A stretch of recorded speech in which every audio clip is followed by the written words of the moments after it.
জুলাই আগস্টে কুষ্টিয়ায় ৬ জনকে হত্যার ঘটনায় মানবতাবিরোধী অপরাধের মামলায় আওয়ামী লীগের যুগ্ম সাধারণ সম্পাদক মাহবুবুল আলম হানিফ সহ ৪ জনের বিরুদ্ধে আনা অভিযোগ আমলে নিয়েছেন আন্তর্জাতিক অপরাধ ট্রাইব্যুনাল। একই সঙ্গে আসামিদের গ্রেপ্তারের মাধ্যমে আগামী ১৪ অক্টোবর হাজিরের নির্দেশ দেওয়া হয়েছে।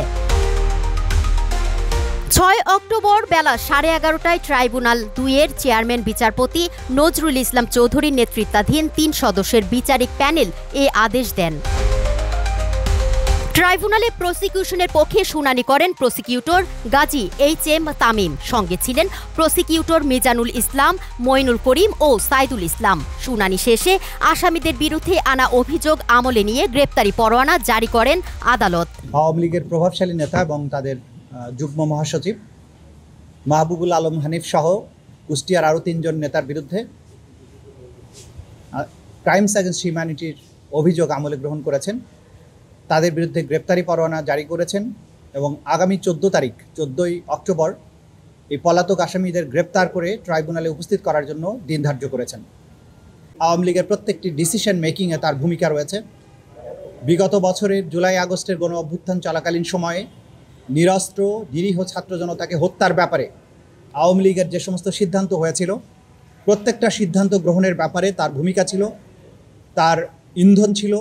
বিশেষ করে ওবায়দুল কাদের যখন সাংবাদিক সম্মেলন করে ছাত্রদেরকে ঠেকানোর জন্য আওয়ামী লীগ ছাত্রলীগ যথেষ্ট বলে মন্তব্য করেছিলেন, এই সমস্ত কাজের সাথে তিনি সবসময় উপস্থিত থেকে এই কাজগুলোকে ফ্যাসিলিটেট করেছেন। সেই দায়ে তার বিরুদ্ধে কমান্ড রেসপন্সিবিলিটির অভিযোগ আনা হয়েছে। একই সাথে কুষ্টিয়াতে মিটিং করে আওয়ামী লীগের পক্ষ থেকে প্রশাসনের সাথে মিটিং করে কুষ্টিয়ায় জুলাই আগস্টের গণ অভ্যুত্থান চলাকালে ৬ জন ব্যক্তিকে আন্দোলনকারীকে হত্যা করার ব্যাপারে সুনির্দিষ্ট অভিযোগ তার বিরুদ্ধে আনা হয়েছে।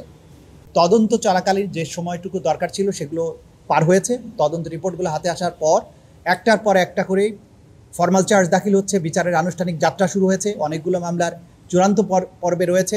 সুতরাং জাতির যে প্রত্যাশা ছিল যে এই নিকৃষ্টতম হত্যাকারীদের, গণহত্যাকারীদের, মানবতা বিরোধী অপরাধ সংগঠনকারীদের বিচার এই বাংলাদেশে যাতে হয়, সেটা হওয়ার ব্যাপারে আন্তর্জাতিক অপরাধ ট্রাইব্যুনাল সঠিক রাস্তায় আছে। তারা দৃঢ় প্রতিজ্ঞার নিয়ে এই কাজটা করে যাচ্ছেন। আমরা আশা করছি মানুষের প্রত্যাশিত সময়ের মধ্যেই তাদের এই বিচার কার্য সম্পাদন করা সম্ভব হবে।